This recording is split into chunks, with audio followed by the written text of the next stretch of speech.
Skirious Problems. Right, Mika, what's your Skirious problem, mate?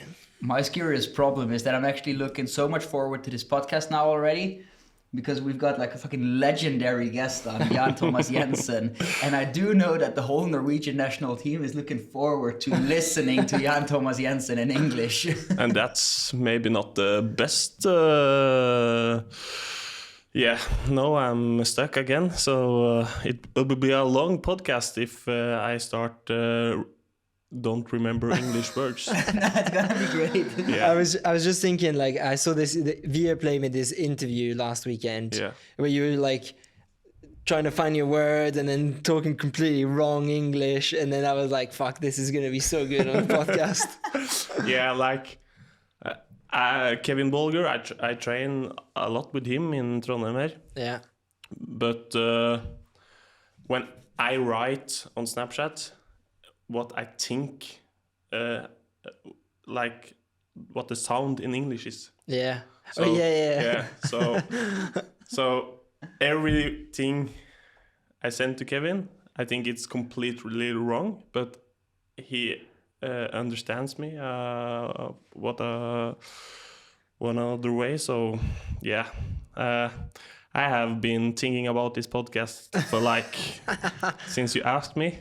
This was like 2 months ago. Yeah, so. And I can't join this podcast because everyone will laugh at me. Everyone when I'm warming up on Saturday and Sunday, people will think, what have this man been doing on the school?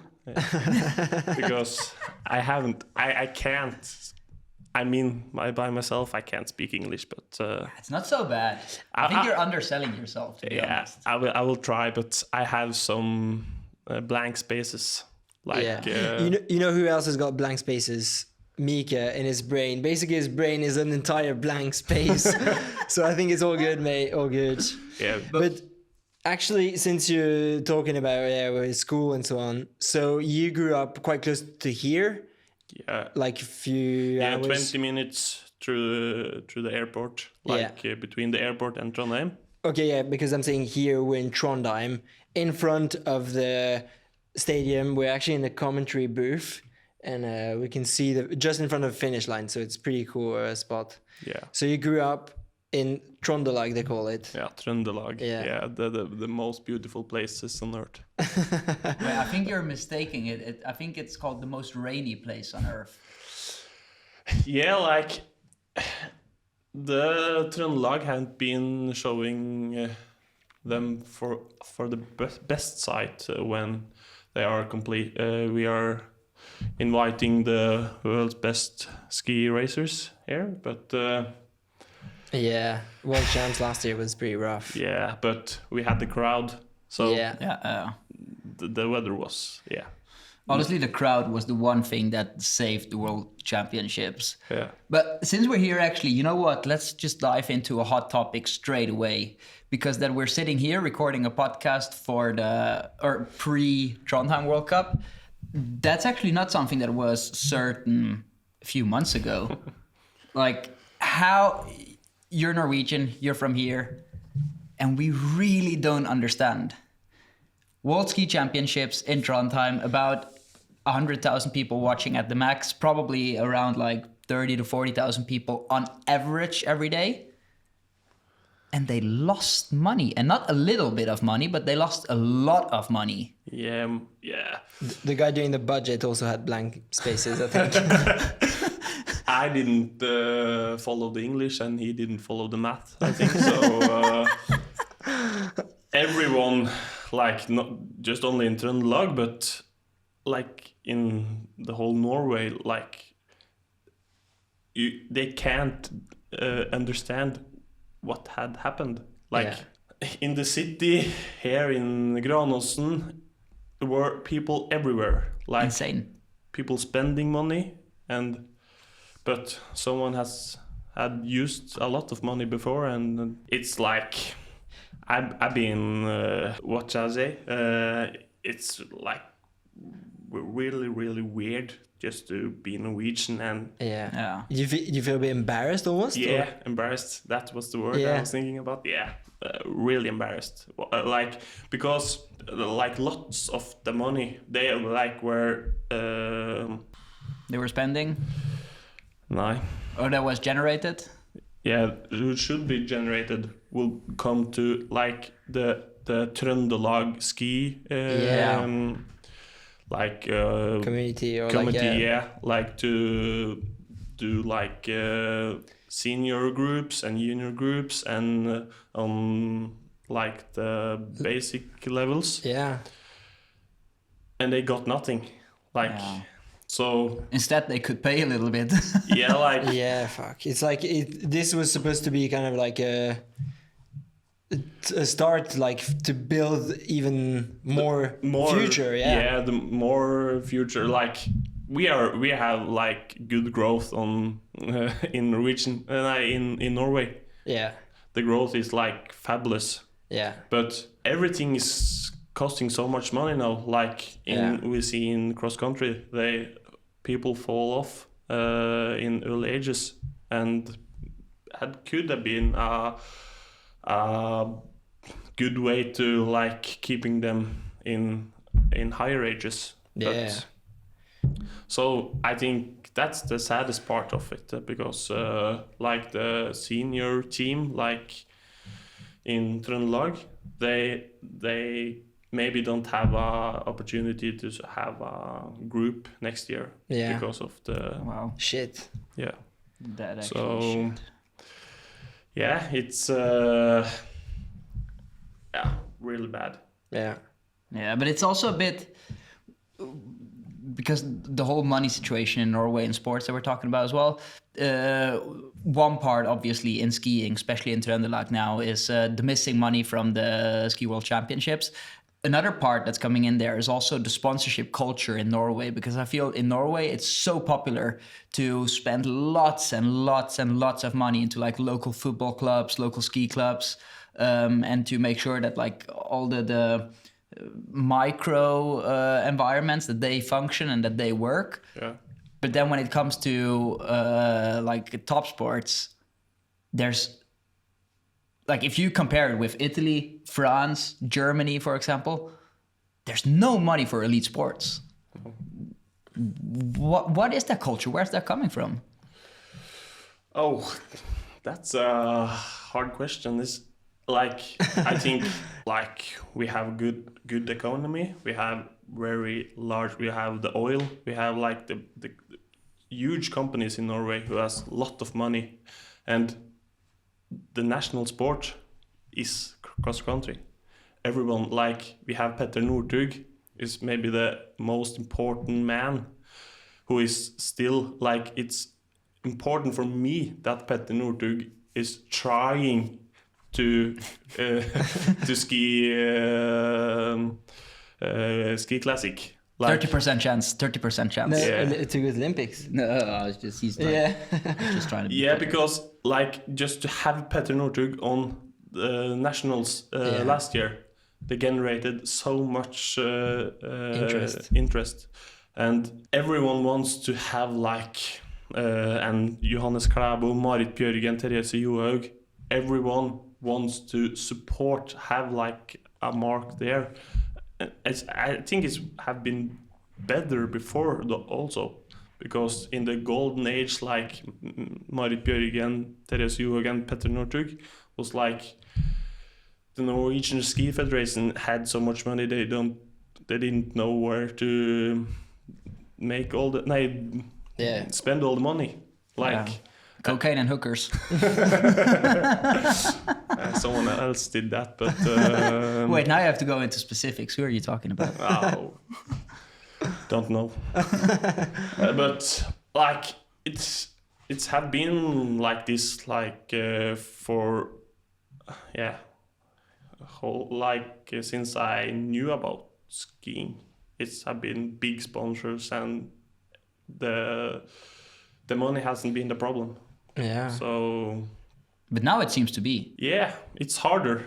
like after COVID and but the Norwegian economy is doing quite well, no? I feel this whole COVID is just an excuse. It's definitely just an excuse. Yeah, it's just like since COVID, it's like all these companies that like were investing into stuff that they were kind of like, we're not so sure about investing in sports, investing in this and that, and then COVID hit, and they were like, we can't invest in that anymore. I don't think it's COVID, like the COVID was but I think it's like before and after COVID, something has happened. The way people think and the way they behave, or or like the interest for skiing. Like in Norway now, we have like many good cyclists. We have plenty of athletics who is taking away people from cross country. So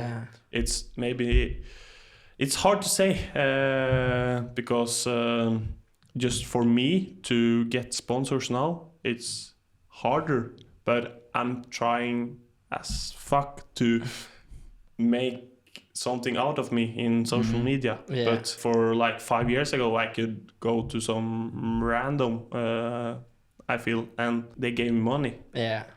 But now I have to work really, really hard, I feel. Something that you did that made me laugh a lot was during the World Champs last year. You did this prank with Andreas Bjørnre, where I'm sure you saw, Mika, but Elon is a sponsor of the national team. And so they gave like this package with like all the athletes that have been selected to the World Champs. So they had like a speaker and maybe like some sort of coffee stuff or whatever. And then you decided it was good to take away one of the speakers for Andreas Bjørnre and replace it with, how would we call it in English? Runkemaskin. Basically a wanking machine. What was the name of the machine? What was it called? It was like with some Supreme and XL, I think, like something in that. We're like, Andreas Re is like a easy person to like bully a bit because he never take back. So I like, we have to be a bit careful with him, so we don't bully him too much. But now he's a bit harder now, so he's fighting back a bit. Yeah, fighting back a bit. But is that a good thing, or? Yeah, I think that, because then we can do more.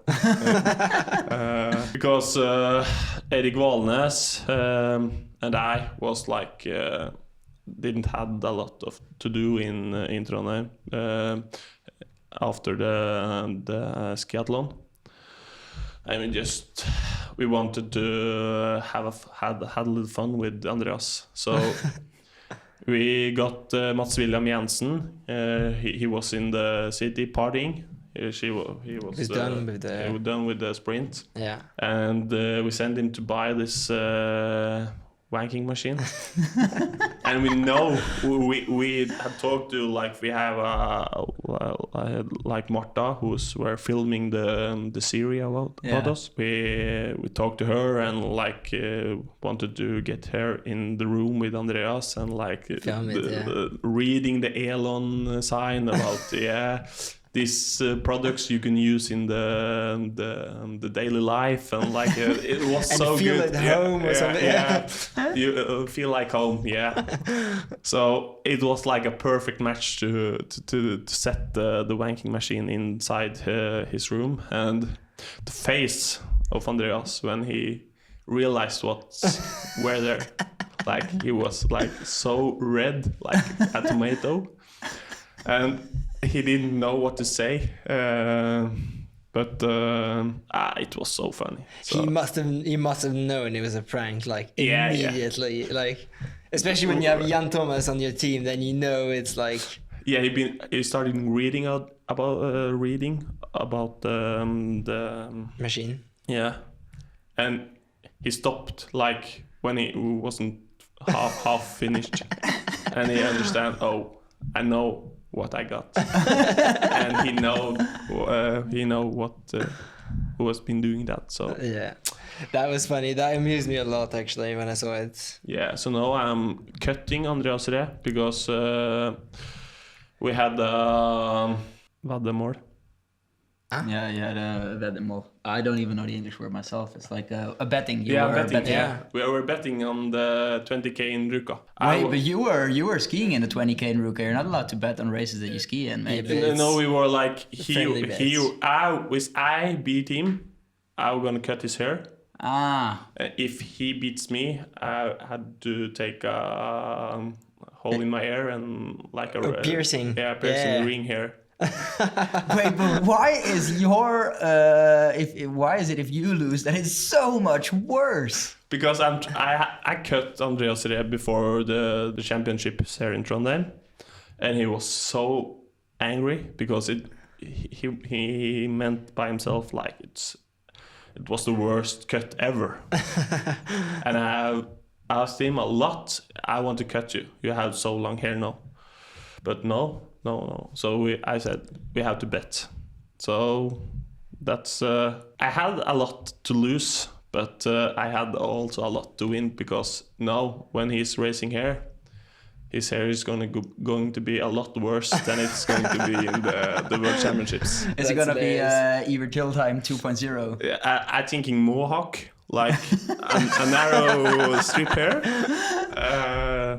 But we'll see. And then will he have to use gel in that as well? Yeah, maybe we have to talk about it. But something weird is going to happen with Andreas Re. His hair.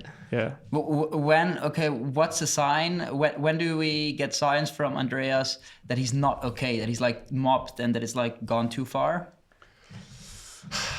I haven't tried yet. So he's the funniest person to be with. Also in the national team, me and Harald have a lot of fun with Andreas and everyone. But Harald is like trying to make Andreas included. No, like doing a hard thing about with me. So a hard prank. Yeah, hard prank. So one day I maybe have a problem. Yeah. I'm looking forward to see what that's gonna be like. Be fun. Yeah. I'm looking forward to see what that's gonna be like. Who else is getting mobbed on our Norwegian team? I'm being mobbed at a lot. Like but that's typical when you give shit to everyone. Yeah. Then also everyone gives you shit back. Yeah. And when you when you give shit, you have to accept that you gonna get shit. Yeah, but I love to give shit and get shit. So that's funny. You could take that in a different. Like fuck. I hear when I'm talking now, like thing is going great, but it's like a Somalic man trying to speak Norwegian. Like me trying to speak English, like it's the same. It sounds so different.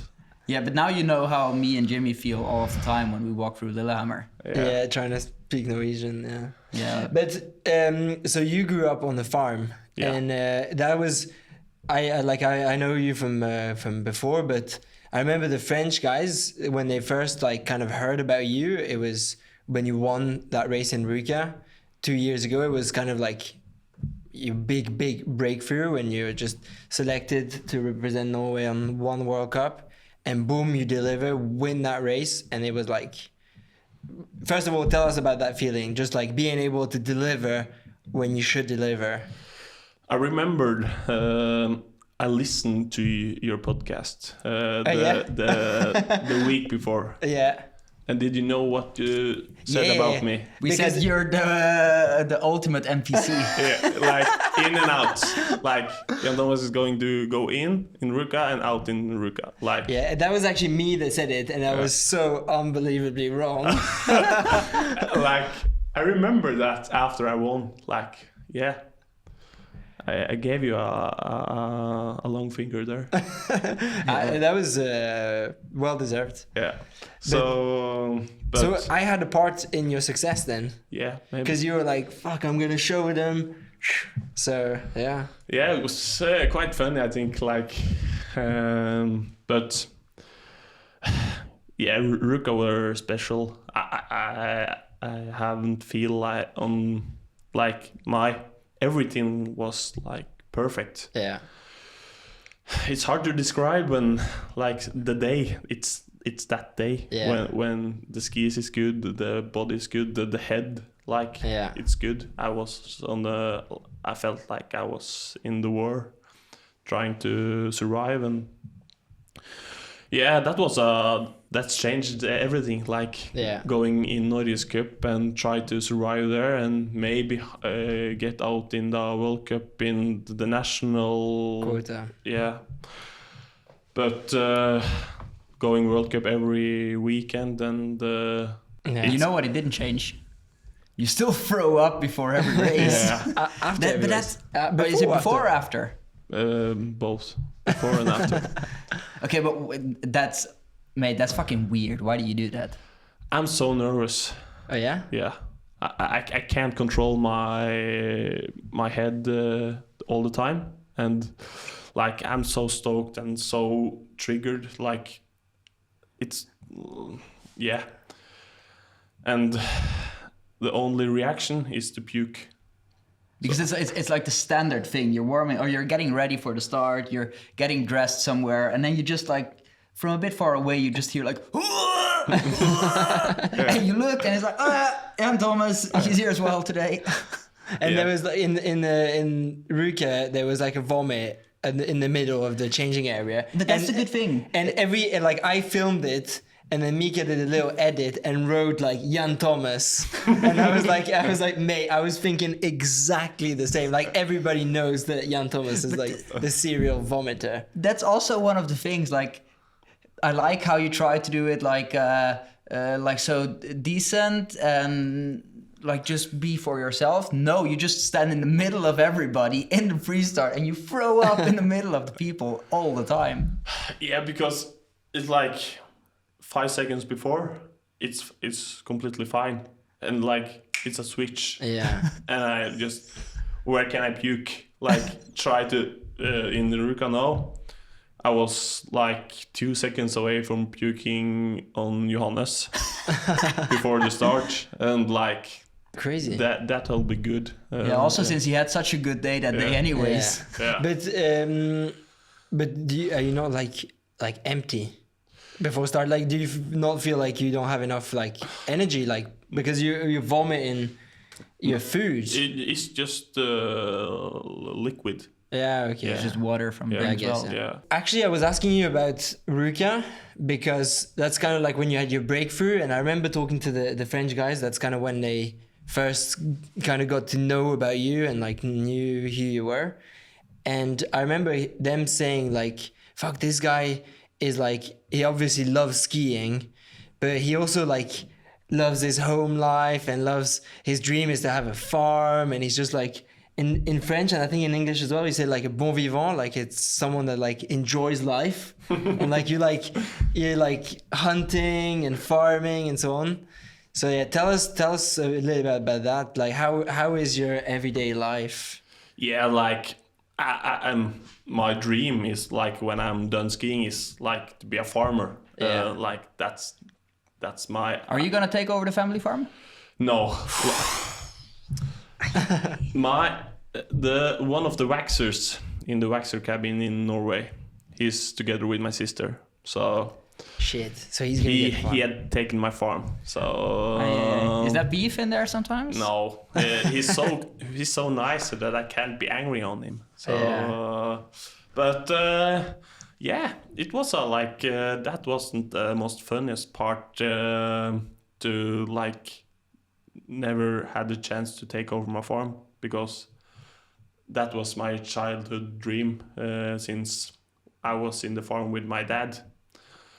But life goes on, and now I'm together with a girl who is from a cow farm. So Seems the dream lives on. Yeah, the dreams lives. So I've said to the Norwegian media like when I'm done skiing, I want to be the world's best farmer.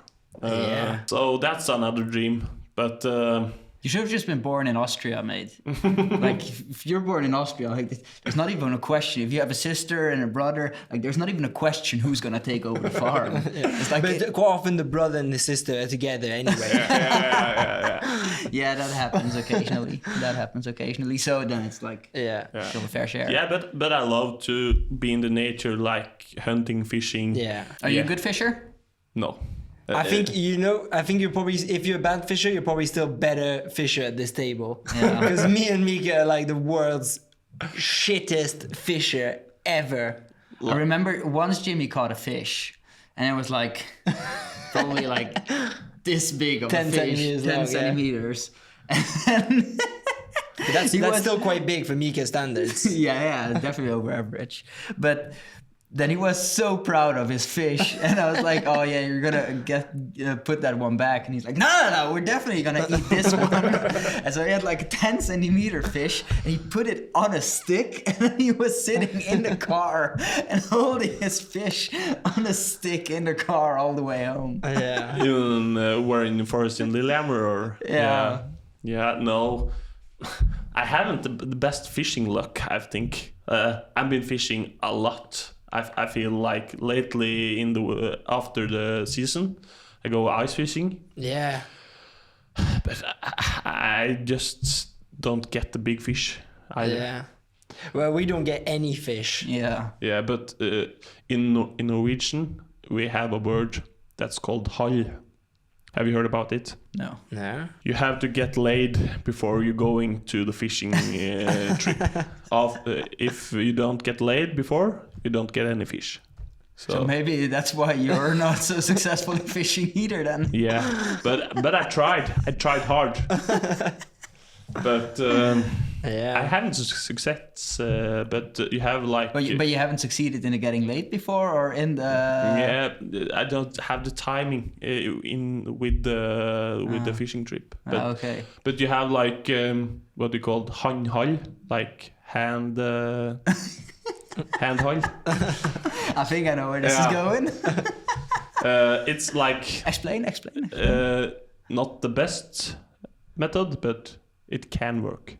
So everyone knows what I'm meaning, I think. No, I don't know. No.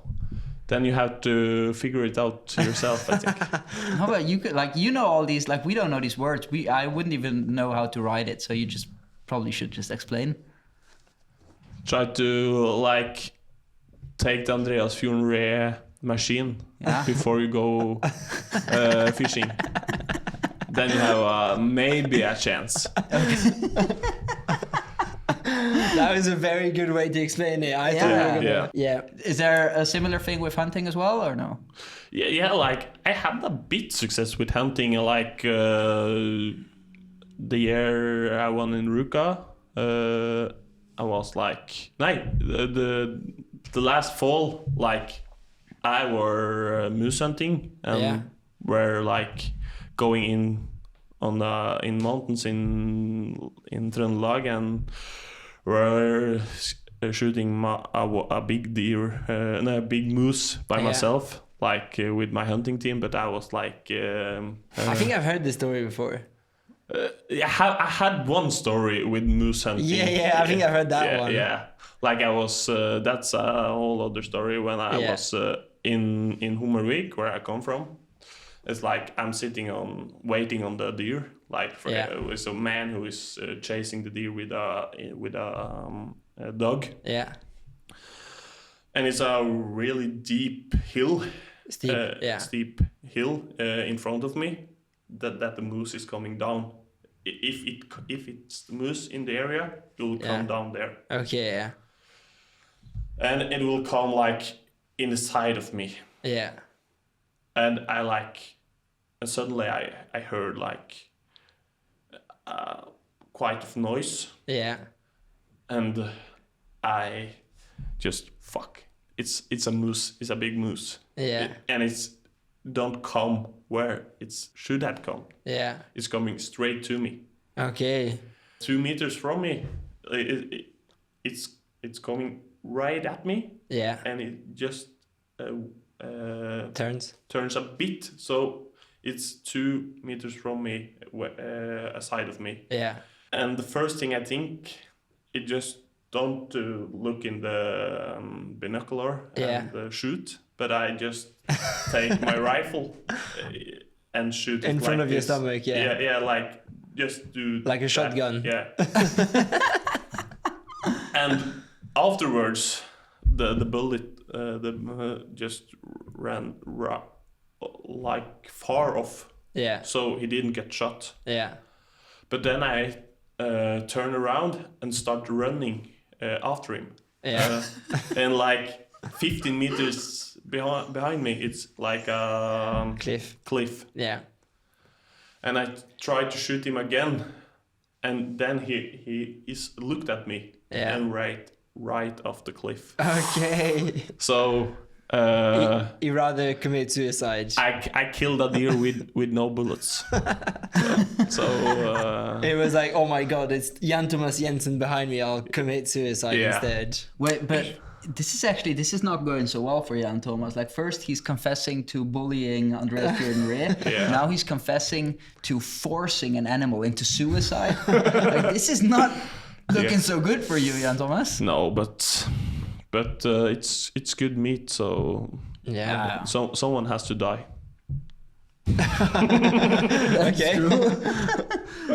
But no, afterwards I was telling on the radio with my hunting buddies, and I couldn't talk because I had so much adrenaline. Yeah. Like it was like this, and we don't hear you. We don't know what you're saying. Like, and I tried again, and like, no. So I had to text them. Crazy. Said what I've been doing. Yeah. But do you throw up while hunting as well then? No, I didn't. So that's weird. But afterwards, when I was going down to the moose and the feet was broken and the stomach were exploded, I was puking. So, okay. Yeah, it's probably not the nicest sight. No. Yeah. But going back to the farm, when you say your dream is to have a farm, what type of farm? What are you farming? Yeah, like no, it's I want to like milk. Yeah. And mostly that. Yeah. And like doing barley or some of that, but most milk, and like, but now I'm seeing one man in the World Cup here is like far ahead of me. I see. Like Yannick Greley, he is like the master of farming in the World Cup. Like I can't compete with him. Compete with him. Like he's a farmer. I'm just a ski racer and I'll have like a hobby, like helping with the farm. But Yannick Greley, he's my big idol. Idol. He was showing me like pictures of his cows and so on, and he really, you can feel like he really loves them so much, you know, like he's that type of farmer that's like really loves the animals and so on. Yeah, so now I have like a hope to get the invite from Yannick Greley to like. Here's the camera. You can invite me, and I will love to come to milk your cows.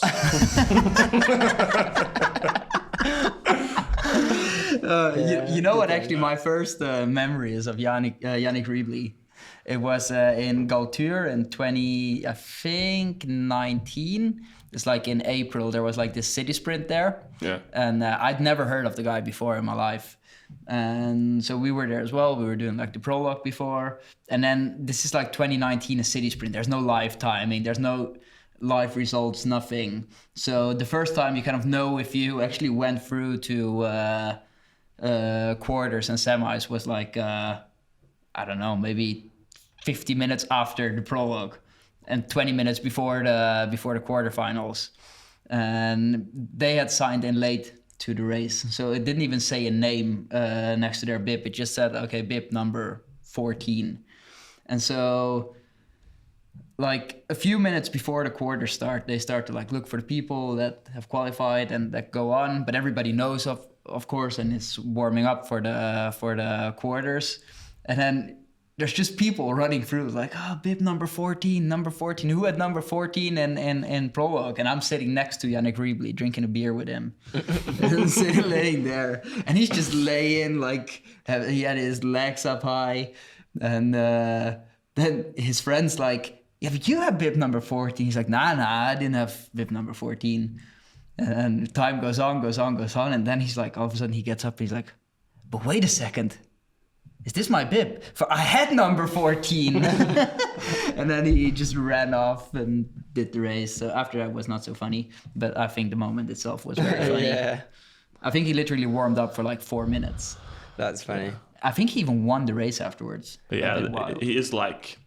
Yeah, I haven't managed to talk to him because I stalked him on Instagram in like early winter now. And Yannick Greley, he is like my idol. So you know, he talks exactly like you.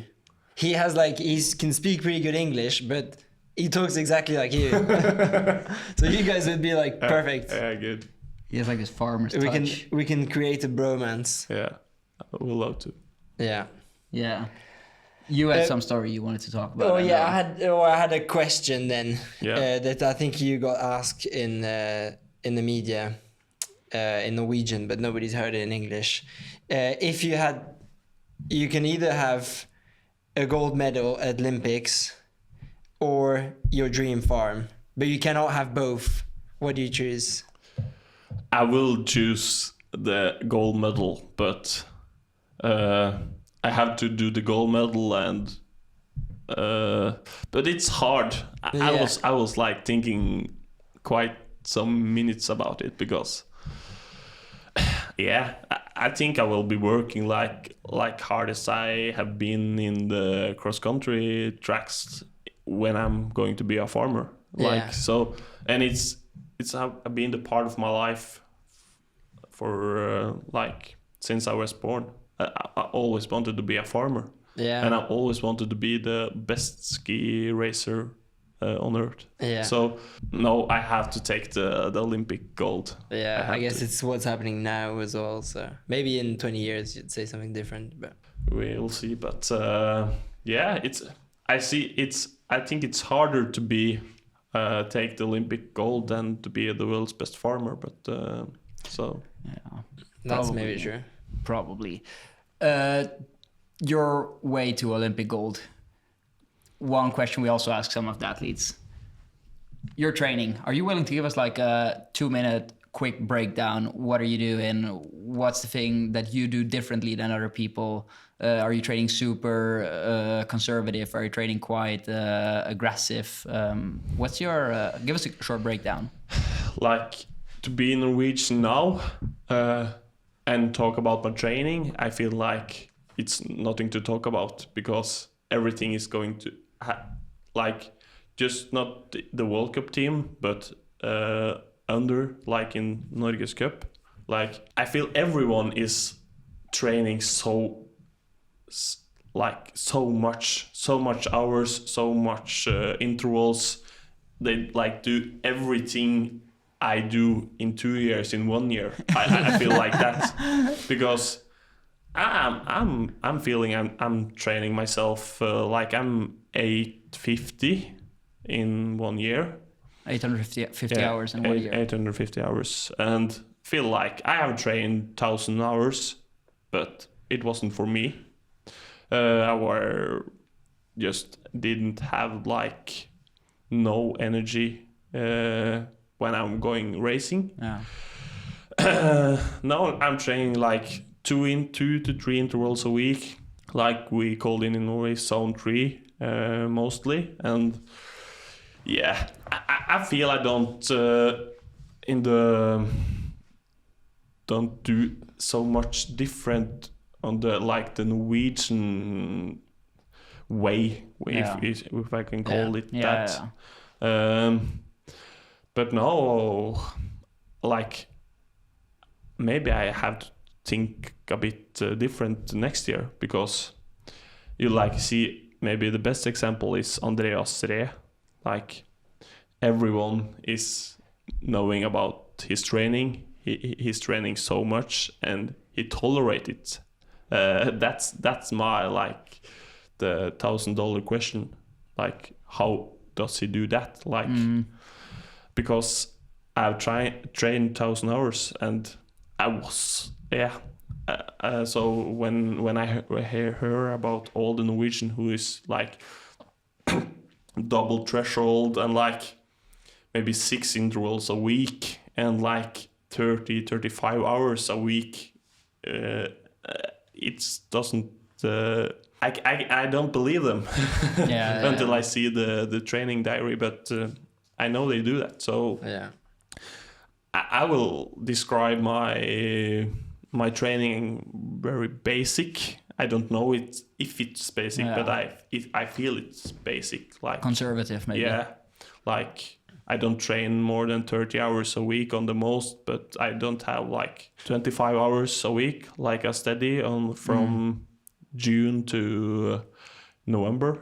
So I feel I train much, and I am tired when I'm done with the weeks, and I'm happy with my training, but it's nothing crazy different than no, I don't want to I don't feel that way because it's very basic Norwegian training. Yeah, but I have another couple questions then before we go to some funny questions. So first serious question is about, so during that training summer, you raced at Toppidrettsvecka, and then they did a ridiculous course, and we talked about it on the podcast, and then you crashed in the corner because it was like difficult to not crash, and then you broke your arm. So tell us about that first. Yeah, like first of all, I have my roller skis were so bad. Yeah.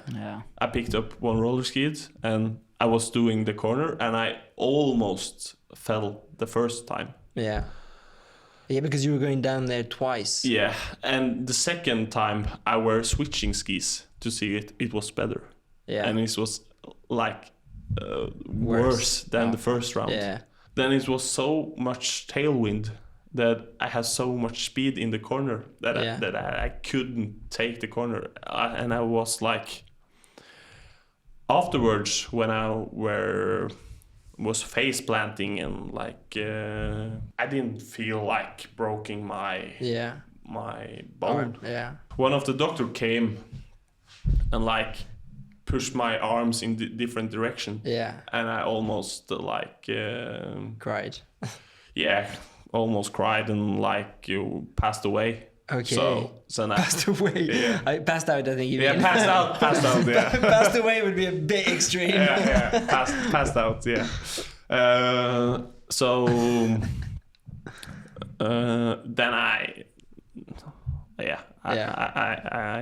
understood what had happened, and fact. So from there to today, it's have been like 8-9 weeks with cast. Yeah, crazy. And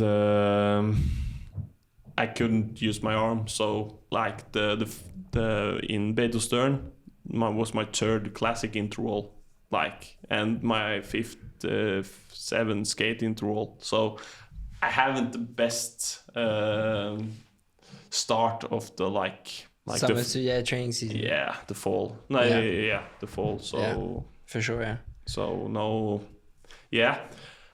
I feel my shape is good and my arm is going better and better. So I hope it's this week is going to be really good.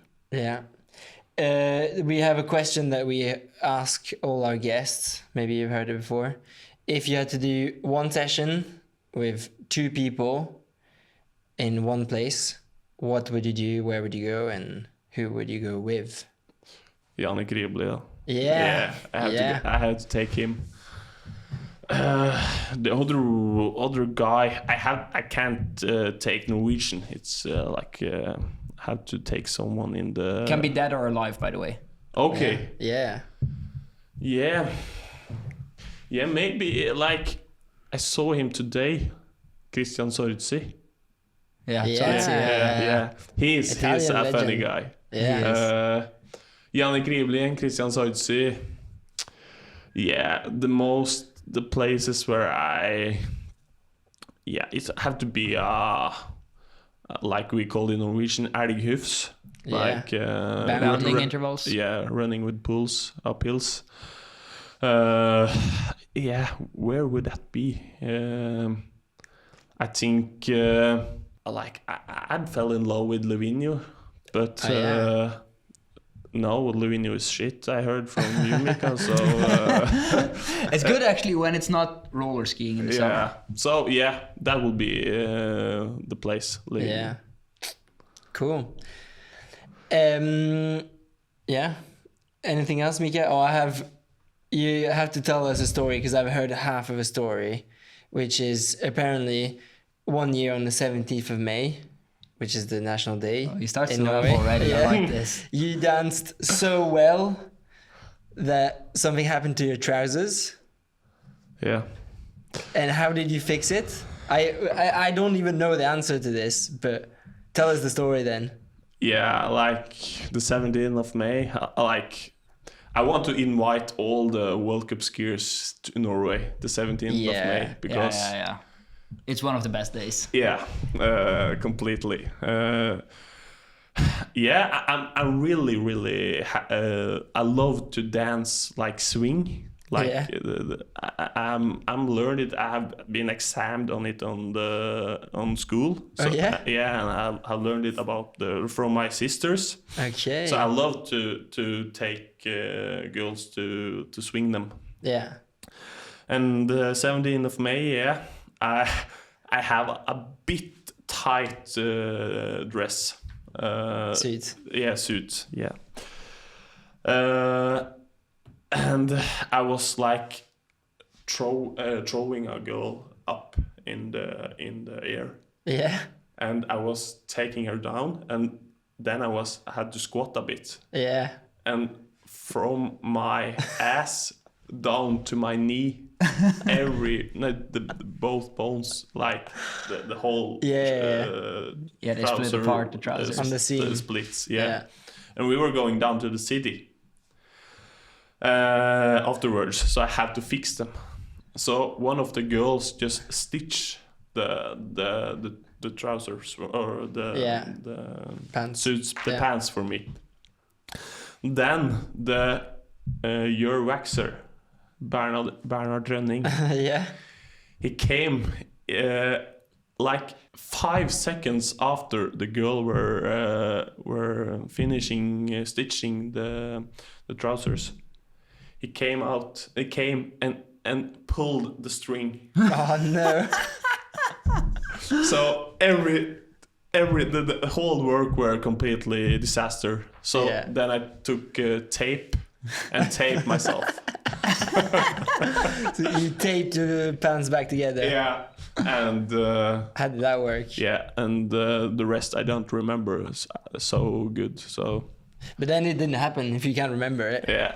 True. That's true. Right, I think I still have lots of questions I wanted to ask, but I think we've done already quite a long podcast. Yeah. It's a race weekend this weekend, so we all want to go fast. We want your predictions though. From all the races? Yeah. I think the Swedish is angry on Kristine Skistad. I think Maja Dahlqvist wins on her home ground. Yeah. No. Like the men's sprints, maybe not so. Not so difficult to guess. Yeah. Maybe not the first one, but I think one Norwegian from the national group will do well. Do well. Yeah. it's like have Hagen or I think one of the Norwegian who is not so famous will have a good day here in the sprint. And Frida Karlsson on skiathlon, and myself on skiathlon. Yeah. I have to sprint you down, Mika. But I'll make sure there will not be a sprint, mate. Yeah, you don't allow to set the pace. We can do like Edwin Anger's pace on the second round in Ruka, all the way to the finish line. Yeah. But you know, if you'll stop me from going fast, I'll get angry at you, just like Simon Krüger did. Yeah. Maybe I don't do that. Like the 10 skate, I think Harald Amundsen, Einar Hedegaard will, and Andreas Reh. I think those three will be competing about the victory.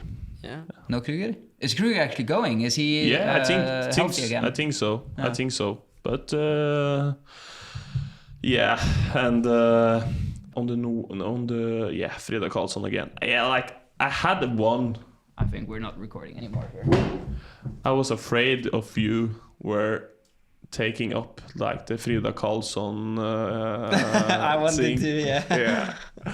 But now it's funny. I think I felt that day when the interview was coming out, like everyone. I was only the man in that room that day. Yeah. You know what he's talking about? A few years ago, there was In Gjellivare. this video where it was like named the prettiest girl in World Cup. Yeah. And then everyone was like saying, "Oh, my teammate Mika, for example, like Jules Lapierre said like, or Hugo Lapierre and stuff like that." And then everyone was like making jokes, and then Jan Thomas came and was like, Frida Karlsson, and then just left. And he had a girlfriend at the time, so. Yeah. How did she like that? Yeah, it was fine, but I were more like Kevin Bolgren, my Dahlqvist, tried to push me to Frida at the World Cup finish in Falun that year, and I was so embarrassed that I couldn't speak to her. I felt like, what is she thinking about me? I can't talk to her because she thinks I'm a freak. So I haven't talked to Frida Karlsson after that. Maybe she has a secret crush on you. Yeah, she probably does actually. I don't know, but I'm guessing she does, now that you're saying it. Yeah. Like Harald Amundsen and Didrik Tønseth stood behind me and said, "Yeah, we're going to say a girl we also." And after I have to do it twice to like say Frida Karlsson. And after I was finished, they went. No. So I just asked Synne Dyrhaug, like, are you taking it with? Just don't take it with. And yeah, it's fine. And I no, it's not fine. I'm so nervous about meeting Frida. Like, you can't do that. So no, it's funny, but I don't know what Frida Karlsson thought that day. I think that everyone that saw it thought you were a fucking legend. I thought it was the greatest thing ever. I don't remember this. Yeah, Didrik Tønseth did make a reel on Langringsgutta on Instagram. Yeah. So you have to check that out. I'll watch it. Yeah. Good times. I think we should wrap this up. We're running way too long already. We'll say thank you for having me. Yeah, thanks for joining, and it was a good one. I enjoyed it. Yeah. Like and subscribe. Your #1 Nordic skiing podcast. Peace out. Good times, boys. Skirious Problems.